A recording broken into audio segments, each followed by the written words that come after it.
क्या मैं अंदर से आ सकती हूँ? आइए जी।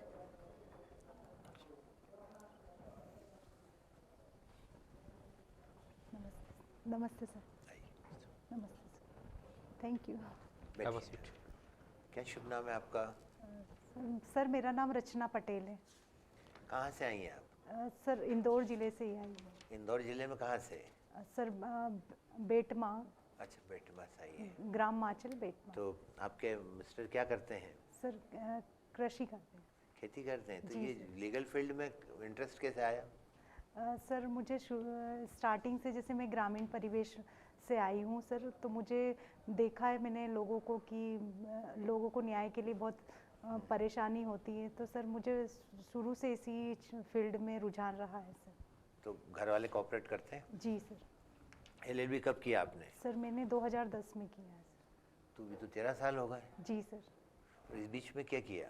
सर मेरी शादी हो गई थी, 2 बेटियां हैं मेरी सर।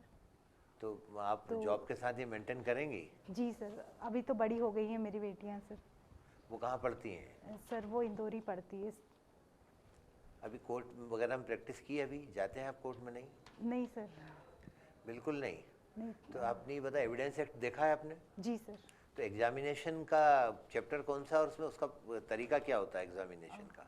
सर जो एग्जामिनेशन का चैप्टर है वो 10 है, और उसमें 134 से एग्जामिनेशन का बताया है सर। 137 में एग्जामिनेशन बताइए कि मुख्य परीक्षा, प्रति परीक्षा और पुनः परीक्षा के बारे में। और उसके बाद भी कभी कुछ पूछा जा सकता है? जी सर। अगर जिन्होंने चीफ कराया है वो अगर क्रॉस एग्जामिनेशन के बाद कुछ पूछना चाहें? जी सर, पुनः परीक्षा में पूछा जा सकता है सर। पूछा जा सकता कोई है। नए तथ्य का पता लगा है। अच्छा, फिर से अगर क्रॉस एग्जामिनेशन वाले पुनः परीक्षण के बाद पूछना चाहें तो पूछ सकते हैं? जी सर, क्रॉस हो जाएगा। एग्जामिनेशन के बाद फिर से? जी सर। क्यों, क्या परिस्थितियां होंगी जब कोर्ट उनको परमिट करेगी? सर न्यायालय को यदि लगता है कि कुछ नए तथ्य इसमें पुनः परीक्षा में पाए गए हैं, तो वो न्यायालय अनुमति दे सकता है। और हियर से एविडेंस क्या होता है? सुनी सुनाई साक्ष्य सर। वो एडमिसेबल नहीं है? नहीं मालूम होगा ना? नहीं, सॉरी सर। मालूम हो तो बताओ। सुनी सुनाई वो सर वैसे admissible है या नहीं? है सर, मतलब विशेष उस पे ही एडमिसेबल है। एडमिसेबल क्यों नहीं है? सर क्योंकि एविडेंस, प्रत्यक्ष साक्ष्य जो है प्राथमिक साक्ष्य पर जोर देता है सर। वो एडमिसेबल कब होती है ये? सर सॉरी सर, नहीं बता पाएंगे। और ये जो ड्यूरिंग इन्वेस्टिगेशन पुलिस जो आईओ जो है जी सर, स्टेटमेंट रिकॉर्ड करता है, ये किस सेक्शन में है? 161 में पुलिस के कथन। और 161 और 162 में क्या डिफरेंस है? सर उसमें बताया गया है कि हस्ताक्षरित नहीं होंगे 162 में। स्टेटमेंट में साइन नहीं ले हाँ, सकते हम। जी सर। तो आप ये बताएं कि आईओ इन्वेस्टिगेटर जी कभी किसी विटनेस को बुला सकता है? बुला सकता है सर। उसमें 160 में नोटिस देगा। जी सर। अच्छा, समन ट्रायल और समरी ट्रायल है। जी ठीक सर। है, समन ट्रायल और समरी ट्रायल में बेसिक डिफरेंस क्या है दोनों में? सर जो समन ट्रायल है वो असंज्ञेय मामलों के संबंध में जो है वो होती है, और जो समरी ट्रायल है वो जो 2 वर्ष से कम, जो 2 वर्ष से कम के जो मामले, उनमें 2 साल के से कम मामले भी तो असंज्ञेय मामले माने जाएंगे। जी सर, 2 वर्ष से मतलब 2000 रुपये से कम की जो संपत्ति, उसमें वो समरी ट्रायल होगी। और सर उसमें 3 मजिस्ट्रेट हैं, मुख्य न्यायिक मजिस्ट्रेट, प्रथम वर्ग मजिस्ट्रेट, मुख्य न्यायिक मजिस्ट्रेट, महानगर मजिस्ट्रेट, और हाई कोर्ट यदि सशक्त करे तो first class magistrate. Basic process में अंतर क्या है? ये तो आपने बता दिया, मेन डिफरेंस बता दिया कि जजेस अलग अलग होंगे, और थोड़ा बहुत मेन प्रोसेस में क्या डिफरेंस होगा? प्रोसेस में सर इसमें सिर्फ इसमें जो समरी ट्रायल होती है, इसमें जो 3 माह का कारावास दिया जाता है इसमें।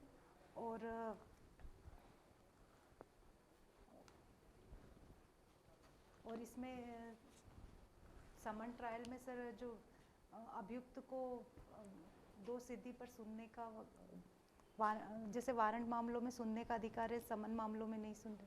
ठीक है, एक व्यक्ति है जी सर।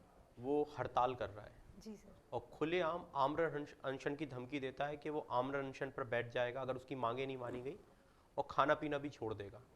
क्या उसने कोई अपराध किया या इसका ये फंडामेंटल राइट है सर 19 के तहत हड़ताल करने का अधिकार, हड़ताल करने का अधिकार? शांतिपूर्व ढंग से हड़ताल वो ये कह रहा करने खाना पीना छोड़ दूंगा। अब खाना पीना छोड़ेगा तो एक प्रकार से मर ही जाएगा वो तो फिर ये अपराध हुआ कि ये 19 में जाएगा? सोच के बताइए थोड़ा सा। का। सर वैसे तो हड़ताल शांतिपूर्व ढंग से कर सकते हैं, लेकिन बेसिक नहीं कर सकता सर ज़्यादा, मतलब अनशन पे तो बैठ सकते हैं सर।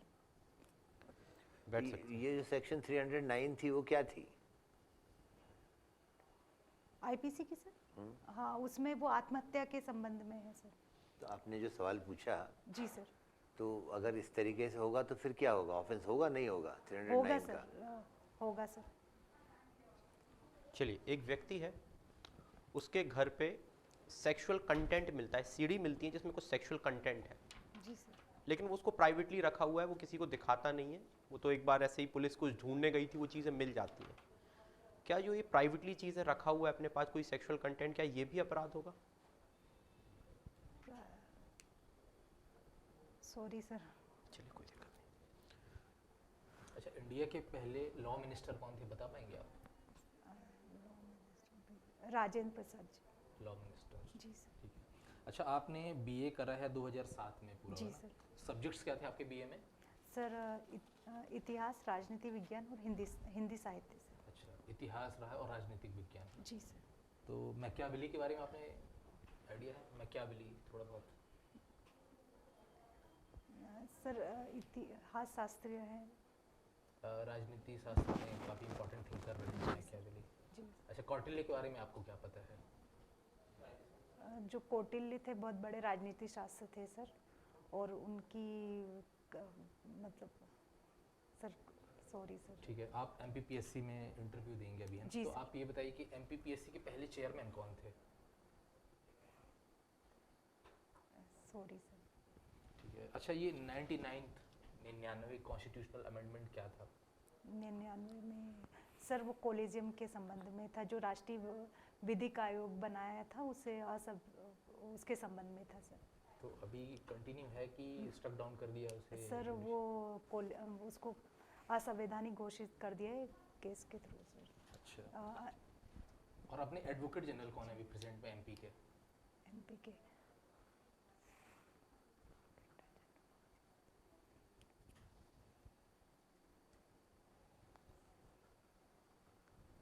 अपने चीफ जस्टिस कौन है मध्य प्रदेश के?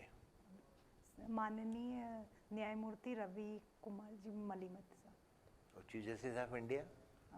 सर माननीय DY चंद्रचूड़ जी। ठीक।